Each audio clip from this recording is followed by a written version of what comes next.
Morning everyone. আশা করছি তোমরা যে যেখানেই আছো সুস্থ আছো, ভালো আছো। আমরাও ভালো আছি।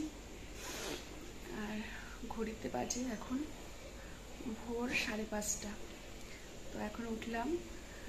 চোখ মুখের অবস্থা দেখে বুঝতেই পারছো, সবে ঘুম থেকে জাস্ট উঠলাম। কোনো কাজেই এখনো হাত দিইনি সেভাবে। জাস্ট উঠে সব গেটের দরজার সব তালাগুলো খুললাম। মেন গেটের তালা খুললাম, এদিকের গেটের তালা খুললাম, দরজা জানলাগুলো সব খুলে দিলাম। আর তোমাদের দাদা ভাই আর মেয়ে এখনও ওঠেনি। ওরাও উঠবে, সকাল সকালে উঠবে বলেছে। তো আমি সবার ফার্স্ট উঠলাম। 5:15-তে অ্যালার্ম দিয়েছিলাম। ওই এপাশ ওপাশ করতে করতে 5:30টাই হলো। তো এখন যেটা করব, সবার আগে সব ঘরগুলোকে ঝাড় দিয়ে নেব। বাসি ঘর তো, আগে বাসি ঘরটা ঝাড় দিয়ে নেব, তারপরে স্নান করব। একদম সোজা আগে স্নান করে নেব, চোখ বন্ধ করে স্নান করে আগে ঠাকুর পুজোটা দিয়ে নেব। তারপরে বাকি যে কাজগুলো আছে সেগুলো করতে হবে, কেননা রান্নার ঠাকুর দিকে তাড়াতাড়ি চলে আসবে বলেছে। 5:10 মধ্যে বললো ঢুকে পড়বে। কালকে ফোন করেছিলাম, বললাম কাকা কখন আসবে, বললো 5:10-15 মধ্যে চলে যাবো আমি। তো উনি আসার আগে আমি ঘর বাড়ি ঝাড় দিয়ে স্নান করে পুজো করে রেডি থাকবো, যে উনি আসা মাত্রই আমাকে জোগাড় যন্ত্র সব করতে হবে, মানে ওনাকে দিতে হবে তো জোগাড় যন্ত্র করে। আর তোমাদের দাদাভাইকে আমি ডাকবো, মানে স্নানটা করে এসে ওকে ঘুম থেকে তুলবো। কাকা এই মশলাগুলো না শুকনো খোলায় ভেজে দিল, আমাকে বলল মিক্সিতে একটুখানি গুঁড়ো করে দাও। তো মিক্সিতে একটুখানি গুঁড়ো করব। আর কাকা কিন্তু রান্নাটা বসিয়েও দিয়েছে, অনেকটা রান্না এগিয়ে গেছে। আর এদিকে আকাশের অবস্থা কিন্তু খারাপ বলতে কি, সকাল থেকে যেরকম ওয়েদারটা ছিল এখন না অত সেরকম ভালো ওয়েদারটা নেই, খুব মেঘ করেছে আকাশে। আর দেখো, পুজোটা তোমাদের সঙ্গে শেয়ার করা হয়েছিল না, তো দেখো আমি সকালে স্নান টান করে যে পুজো দিয়েছিলাম সেই একটুখানি দর্শন করিয়ে দিলাম ঠাকুরকে। আর এদিকে আমি আম কাটছি, আমের চাটনি হবে। তো কাকা বললো আগে আমের চাটনিটা মানে আমটা কেটে দাও, চাটনিটা আগে করে নিই, তাহলে চাটনিটা ঠান্ডা হতে সময় লাগবে তো। আর তোমাদের দাদাভাই বাজার থেকে যে মাছ নিয়ে এসছে, আর মাংসের দোকানটা যাবে পরে, আগে মাছটা এনে দিয়ে তারপরে মাংস কিনতে যাবে। মাছের মাথাও আছে, অনেকটা মাছের তেল আছে। মাছের মাথা আর তেলটা না ফ্রিজে রেখে দেবো, আজকে আর করবো না, ওটা দেখা যাক, যদি কালকে হয়তো কালকে করবো, না হলে অন্য দিন করবো। মাছ ধুয়ে নুন হলুদ মেখে দিলাম, কাকা এদিকে মাছটা ভাজছে। আর তোমাদের দাদাভাই গেল মাংস আনতে। তো একদিকে আমাদের মাংসের দোকান, আর একদিকে না মাছের দোকান, মানে মাছের দোকানের পাশেও মাংসের দোকান আছে, কিন্তু আমরা যে দোকান থেকে মাংস আনি আর কি, সেটা হচ্ছে তোমার অন্য সাইডে পড়ে আর কি। আর এদিকে না তোমাদের দাদাভাই বাজার থেকে এসে ঝটপট প্লাস্টিকটা টানিয়ে দিল, বৃষ্টি পড়াও শুরু হয়ে গেছে ঝিরিঝিরি। তো রান্না করতে করতে যদি বেশি বৃষ্টি শুরু হয়ে যায় তো রান্নার মধ্যে একদম জল টল পুরো একাকার হবে। তো এদিকে দেখো চাটনি হয়ে গেছে, ডাল হয়ে গেছে। আর ডালটা না লোহার কড়াইতে করা হয়েছে, তো একটু কালারটা না একটু হালকা কালো কালো ভাব এসছে। এদিকে আমি বিছানার চাদরও পেতে নিয়েছি, এর আগের দিন অনলাইন থেকে যে চাদরটা অর্ডার করেছিলাম সেটাই পাতলাম। আর দাদারাও কিন্তু চলে এসছে, প্রায় 12:30 পৌনে 1 বাজি এখন, দাদারা এসে গেছে। এই দাদা এসে শুয়েও পড়েছে এক দাদা। আর ভাতটা হলেই হয়ে যাবে, রান্না মোটামুটি সবই কমপ্লিট হয়ে গেছে। তো এদিকে দেখো ডাল, মাছ, চাটনি, মাংস, লাল শাক ভাজা হয়েছে। তো স্যালাড কাটবো, স্যালাড কাটা হয়নি। আর সব শেষে হবে পাঁপড় ভাজা। ভাতটাও হয়ে গেছে, আর এই যে লাল শাকটা দেখো, বাদাম দিয়ে বড়ি ভেজে পোস্ত দিয়ে লাল শাক। তারপরে স্যালাডটাও কেটে নিলাম। আর ডাইনিং টেবিলে খাওয়া যেত, কিন্তু ওরা সবাই বললো, মানে দাদারা বলে একসঙ্গে সবাই মিলেই খাবো, মেঝেতেই বসেই খাবো। তা ওই জন্য ডাইনিং টেবিলে শুধু দিদিকে, মানে বড়দি দাদা ওই দেখো খাচ্ছে ওরা, আর আমরা সবাই মিলে নিচে বসবো একসাথে। প্রায় এখন 2-2:30 বাজে, খাওয়ারই সময় দুপুরের। তারপরে দাদারা নিয়ে এসছে মিষ্টি দই, আমরাও এনেছিলাম। একটা ব্যাচের খাওয়া দাওয়া হয়ে গেছে, আর একটা ব্যাচ বসেছে, মানে একবারে অত লোক তো আর বসানো যায় না। আর যাই হোক, গল্প হচ্ছে, তার মাঝখানে তো গল্প চলছে আমাদের, হাসি আর কি গল্প সব কিছুই চলছে।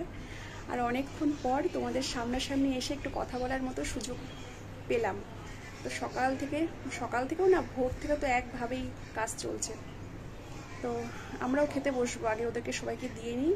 আমি, তোমাদের দাদাভাই আর আমার যে দেওর এসেছে সেই দেওর, 3 জনে মিলেই পরিবেশন করছি।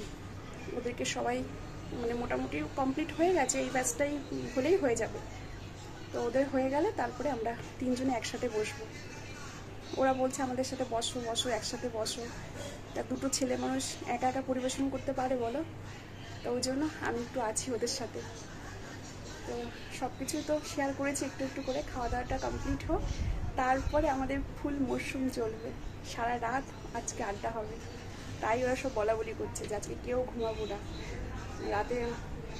রাত জেগে আজকে আমাদের হোল নাইট পার্টি হবে। আর আমাদের মধ্যে আশা দিদি বলে এক দিদি আছে, সে তো মানে একদম ওস্তাদ, মানে গল্প যেমন করে তেমন মানে আড্ডা খুব মিশুকে, মানে যেখানে যায় পুরো আসরটাকে জমিয়ে রাখে। আর নিজেও ভীষণ ভালো মনের মানুষ, আর মানে খুবই মিশুকে। উনি যেখানে না যায় না সত্যি মানে আমরাও মিস করি, আর ওনার অপেক্ষায় থাকি কখন ও দিদির সঙ্গে দেখা হবে। তো চলো দেখতে থাকো ব্লগটা। আশা করছি আজকের ব্লগটা একদম জমজমাট হবে, সব কিছু মিলিয়ে খাওয়া দাওয়া, হাসি মজা, আড্ডা, ইয়ার্কি সব কিছু দিয়ে আজকের ব্লগটা পুরো জমজমাট। তো কেউ কিন্তু স্কিপ করে দেখো না, তাহলে কিন্তু অনেক কিছুই তোমরা মিস করে যাবে। ঠিক আছে, শেষ পর্যন্ত ভিডিওটা দেখার অনুরোধ রইল তোমাদের কাছে। আর ভিডিওটি ভালো লাগলে like, comment, share and subscribe করে দিও। আর আমার নতুন বন্ধু হয়ে থাকলে তো অবশ্যই একটা চ্যানেলটিকে সাবস্ক্রাইব করে যেও। আর যারা পুরনো বন্ধু আছো তারা তো সাবস্ক্রাইব করেই রেখেছো। আর নতুন পুরনো সব বন্ধুদের কাছে আমার একটাই অনুরোধ, একটা লাইক, কমেন্ট, শেয়ার অবশ্যই কিন্তু আমরা করো। ঠিক আছে, তো চলো সাথে থাকো, সঙ্গে থাকো। আইসক্রিমটা ফ্রিজে রেখেছিলাম, ভাত খাওয়ার পরে আর কাউকে দেওয়া হয়নি, মানে জিজ্ঞেস করেছিলাম সবাইকে খাবে কিনা, তা ওরা সবাই বললো যে না আজকে তো আমরা আছি, বিকেলবেলার দিকে সবাই মিলে খাবো। Good evening friends. তো ইভিনিং তো অনেকক্ষণই হয়েছে, এখন বাজে হচ্ছে 8টা। সব জল বালতি টালতি সব ভরে আসলাম, মানে বোঝোই তো বাড়িতে একটু বেশি লোকজন আসলে এমনিতেও আমাদের জলের টাইমটা খুব কম সময় দেয়। ও তাড়াতাড়ি করে সব বালতি গামলা, মানে যত বাথরুমে বাসন থাকে, বাসন বলতে মানে গামলা বালতি সেগুলোর কথাই বলছি, তো সমস্ত কিছু ভরি। আর এমনিতেও সব বাসন ভরে রেখেছি, বাসন বলতে যে বাসনগুলো একটু বড় বড় হাঁড়ি, গামলা, সসপ্যান, সেগুলোও সব ভরে টরে রাখলাম। রাতে তো আবার দেখি যদি কিছু রান্না করতে হয় সেই জন্য, বারবার করে চা করতে হবে সেই জন্য, আর বেশি লোক হলে বেশি একটু জলেরও দরকার হয়, বারবার বাথরুমে যেতে হয়, চোখ মুখ হাত পা ধোয়া সব কিছু মিলিয়েই বেশি জলটা লাগে। তো চলো, আর এখন করব চা, সন্ধ্যের চা, সন্ধ্যে টন্ধে দিয়ে গা হাত পা ধুয়ে এই যে ঘরে আসলাম। আর ওই দিদিরা দাদারা সবাই মিলে একটু ঘুরতে গেল এই বাড়ির আশেপাশেই, তা তোমাদের দাদা ভাইকে সাথে নিয়েই গেল, তা ওদেরকে নিয়ে একটু ঘুরতে গেল। আর আমি করব চা, ঠিক আছে, চা করি দেখি খাই, আমি আর এক দাদা আছে খাবো, আর ওরা আসুক, ওরা আসলে পরে ওদেরকে করে দেবো। বললাম চা খেয়ে যাও, তা বললো না আগে ঘুরে আসি তারপরে চা খাবো। তো ঠিক আছে, পরে আবার দেখা করছি। বাড়ি তো পুরো ফাঁকা, মানে সবাই ঘুরতে গেছে, শুধু আমার পিসির শাশুড়ি আর একটা দাদা, আমি আর আমার মেয়ে, এই চারজনেই বাড়িতে আছি। তো পিসি শাশুড়ি এখন আর চা খাবে না, একটু মানে গ্যাসের সমস্যা হয়েছে, তো পিসি বললো আমি শুধু সাদা মুড়ি খাবো, তাও একটু পরে। তো দাদাকে চা দিলাম, আমরাও চা খেলাম, মানে মেয়ে আর আমি, তারপরে দাদাকে একটু দই আর মিষ্টি দিয়ে দিচ্ছি। আরো কমার কম মৌটুক দিলে ভালো হবে। ঠিক আছে, আমি অত খাবোই না, থেকে যাবে আমাকে, অত খাবোই না, কমাতে হবে। আরো আরো কম।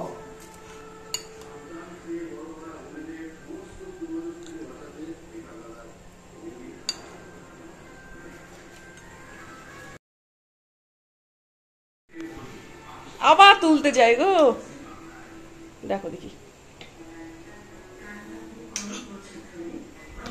পিসিকে জিজ্ঞেস করলাম মুড়ি দিই, মুড়ির সঙ্গে দুটো মিষ্টি দিই, পিসি বলছে না মিষ্টি টিষ্টি এখন কিচ্ছু খাবো না, শুধু সাদা মুড়ি দাও। সেই তো অনেক সকালে রান্না বান্না হয়েছে, আর দুপুরবেলা মানে খেতে দেওয়া হয়েছে, আর রান্নাগুলো নাড়ানাড়িও পড়েছে, মানে ডালটা দুভাগেই রাখা হয়েছিল, তবুও মানে যা গরম পড়েছে না, আর এত বড় বড় বাসন তো ফ্রিজে ঢুকছে না, ঢোকা সম্ভব না, মানে এত বড় বড় বাসন বুঝতেই পারছো। ফ্রিজে তো জলের বোতল আর মিষ্টি প্যাকটাপ, আর কি রাখবো বলো ফ্রিজে, পুরো ফ্রিজ জলের বোতলে ভর্তি, কেন সবাই ঠান্ডা জল চাইছে, সব জলের বোতল ভর্তি, আর ওদিকে দই মিষ্টি, দইয়ের হাঁড়ি আর মিষ্টি ভর্তি। খাবার দাবার যে রাখবো চান্স নেই। আর মাছের মাথা, মাছের তেল সেগুলোও তো টিফিন কৌটো আটকে রেখে দিয়েছি, তারও একটা জায়গা লাগে। ও পিসি রাখেন, ওখানে রাখেন। আরে কত মুড়ি দিছো? কোথায় কত মুড়ি দিয়েছি? জল দাও। জল দেবো? এমনি জল তো? হ্যাঁ হ্যাঁ ভালো জল। তো পিসিকে মুড়ি দিলাম, সব মুড়ি খাই উনি একটু একটু। এর মধ্যে চিনি দেবো? দাও।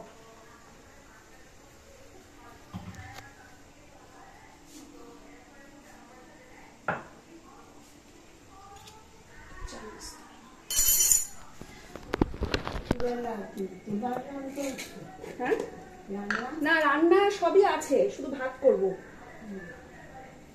একটু মিষ্টি দিই। মিষ্টি আসতে খাবো না। কত না তো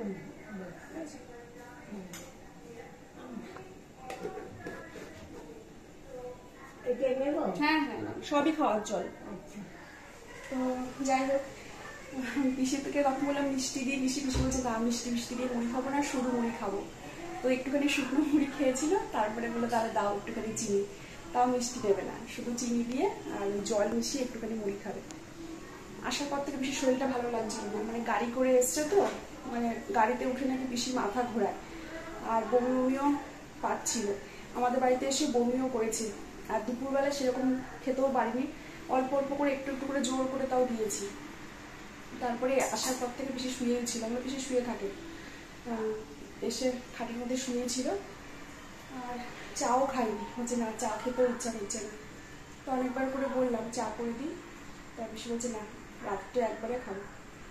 তো যাই হোক, আর এখন ঝোল তরকারিগুলো জাল দিয়ে রাখছি, সেই দুপুরে রান্না হয়েছে তো, কেননা এত গরম পড়েছে, খেতে খেতে তো সেই 10:30 11টাই হবে। এতগুলো লোক আমরা সব, মানে সবার একসঙ্গে খাওয়া হবে না, আর গল্পতেই সব কেউ বাসছি না, খাবে কখন? ওই খেতে খেতে রাতই হবে, রাত হোক আর না হোক, মানে দুপুরে রান্না করা তো এই গরমের মধ্যে নষ্ট হয়ে যাওয়ার একটা চান্স থাকে। তো ওই জন্য মাছটা জাল দিয়েছি, এখন এই যে মাংসটা জাল দিয়ে রাখছি, আর ভাত বসাবো, দেখি কি খায়। মাংস মাছ সবই বেঁচে গেছে, মানে অনেকটা করেই তো আনা হয়েছে, যাতে দুপুরেও হয় রাত্রেও হয়ে যায়, সেইভাবেই আনা হয়েছে। আর বললাম যদি কেউ মাছ মাংস না খাও রাত্রে, তো একবেলা কেউ খেলে দুপুরবেলা অনেকে খেলে রাত্রেবেলা আর মাংস খেতে চায় না, এটা আমাদেরও হয়। পেঁয়াজ রসুনের জিনিস তো, রিচ হলে না দুবেলা অনেকেই আছে খেতে চায় না। তো আমি ঘরে ডিমও আনিয়ে রেখেছি, যদি কেউ ডিম সেদ্ধ খায় বা অমলেট খায় ডালের সঙ্গে, চিপসও আছে, তো সব ব্যবস্থাই করে রেখেছি।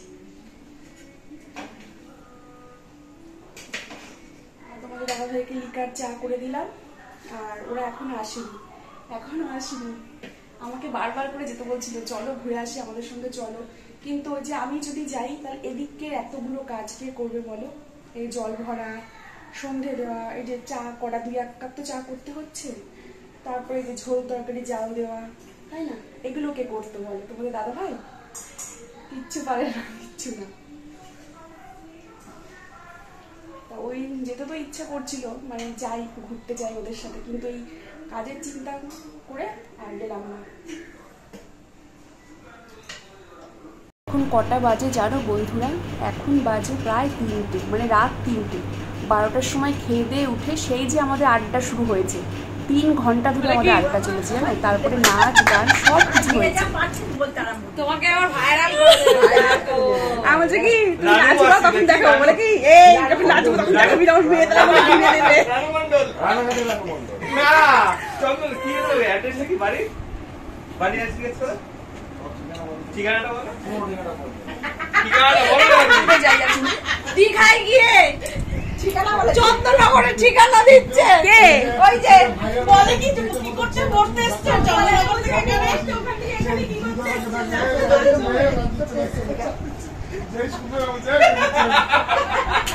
এই তোমার ঠিকানা বলো।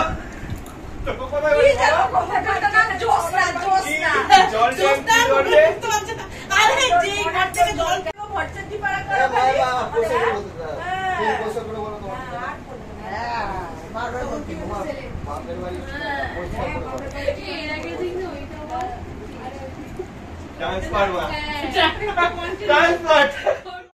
বেশ সুন্দরভাবে জমে উঠেছিল আমাদের আড্ডা আসর। তো এখন প্রায় 3টের বেশি বাজে, আড্ডা শেষ। তো দেখো যে যেখানে পেরেছে শুয়ে পড়েছে, মানে দুটো ঘরে তো বিছানা করাই হয়েছে, ঘরের খাটের ওপরে, মেঝেতে এসি চলছে এক ঘরে, সেখানেও শুয়েছে। আর এই দিদি এখানেই সোফাতেই শুয়ে পড়েছে। কতবার বলছি ঘরে চলো ঘরে চলো, কেউ ঘরে যাচ্ছে না, বলছে যে না আমরা এখানেই আজকে থাকবো, মেঝোটা কি খারাপ, তো মেঝোতেই আমরা শোবো আজকে। তো আর এখানে এই খাটে শুয়েছে পিসি শাশুড়ি আর 2 দাদা। আর ভেতরের ঘরে তো এসি চলছে, ভেতরে